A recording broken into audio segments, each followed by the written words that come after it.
two types. There's a dissolution of marriage, and then there's a simplified dissolution of marriage. So the simplified dissolution of marriage is something that does not require lawyers, so I don't do those very often. In fact, in the 12 years that I've lived in Florida, I've never done one simplified dissolution of marriage.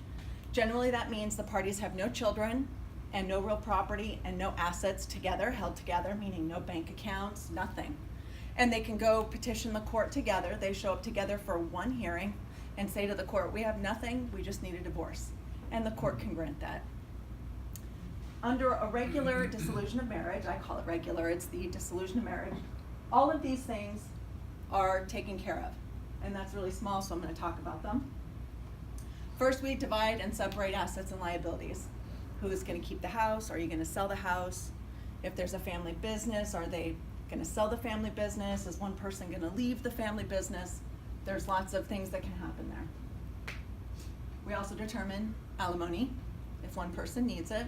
So that's based on one person's need and another person's ability to pay. Child support, which is just a calculation based on everybody's income. Child support is usually the last thing that's calculated in a case, because once you split all the assets, some assets may throw off interest every single month, which is included in the child support calculation. And basically the child support calculation also takes into consideration how many overnights each parent has with the children. So if they're splitting it 50-50, that goes into the calculation. If one parent has a majority of the overnights over the other parent, that goes into the calculation. So basically the court is trying to put the child support into the households where the children are.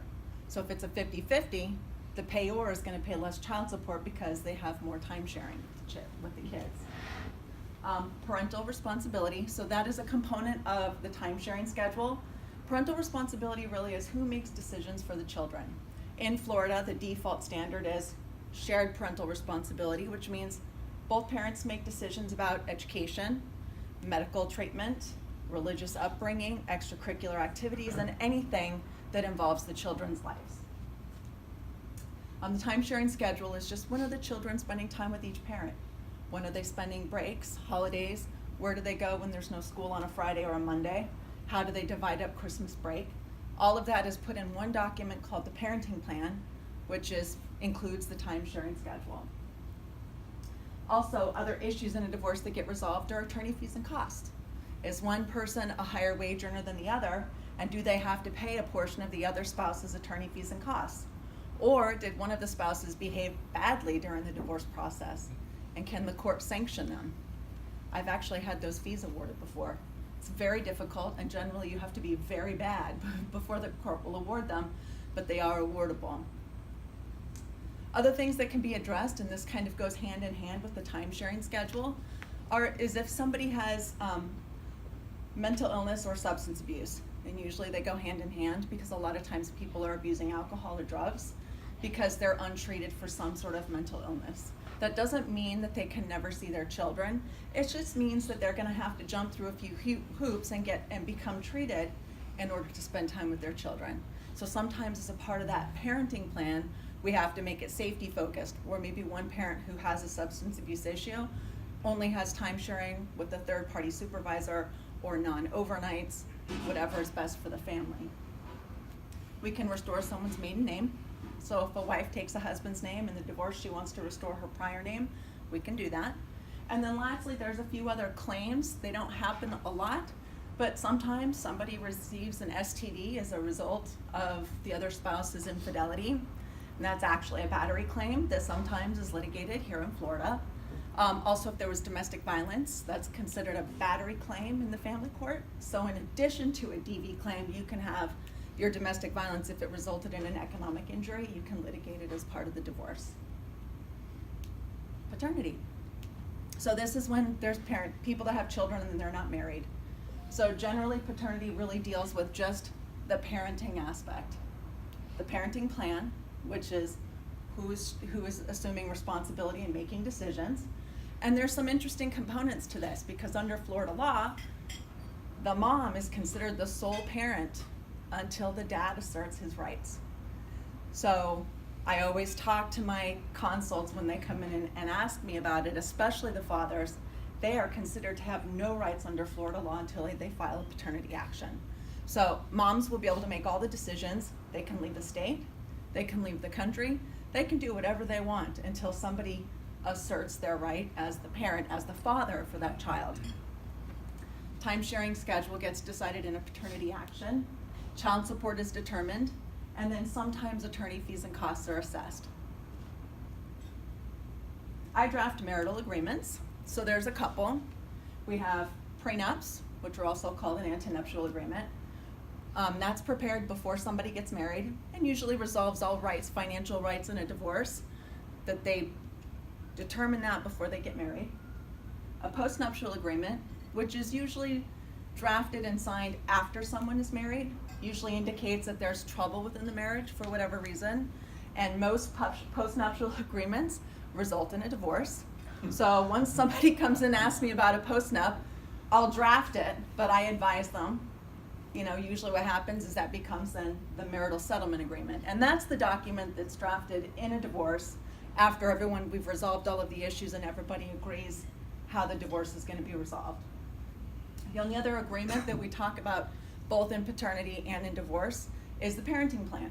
It's actually a separate document from the settlement agreement, and that's the one that contains the time-sharing schedule of when the kids are spending time with mom and dad, how they're going to split holidays. So those are the types of agreements that I draft as a family law attorney. I also do enforcement and modification actions. So if someone has an order for child support and they're not receiving it, I can enforce that child support order. Same thing with alimony. However, with both alimony and child support, they may be modifiable.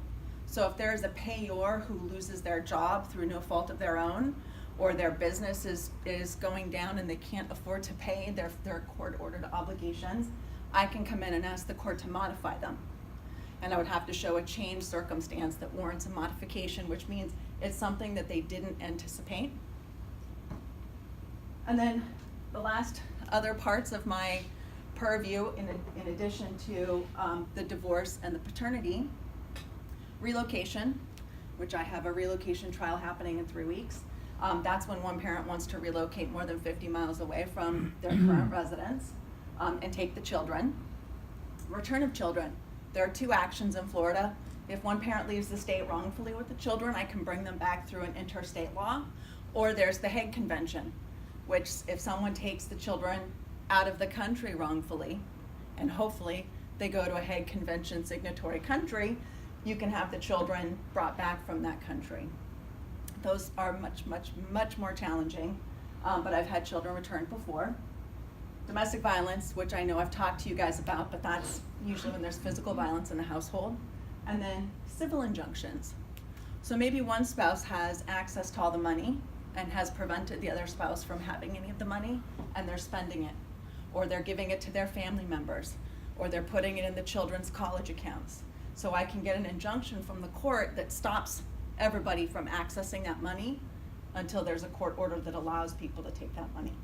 So that is, in a nutshell, everything that I do. The way I met Angela was through my mom. She handled my mom's divorce. And after that, she handled my stepdad's divorce. And after that, she handled my daughter's godfather's divorce. And after that... I see a pattern. My goodness. So Angela handled everyone's divorce that were close to me and I knew and I could possibly refer to her. She has been doing this. She is phenomenal. She is amazing. Everyone that I sent to Angela so far, the feedback is she is so powerful. She's so strong. I'm sure she's amazing. When she goes to court, wow, I only hear that she's a beast on what she does. She's Wonder Woman for real in what she does. So the only thing I can say is please refer to her. She's going to make you look amazing. Oh, thank you.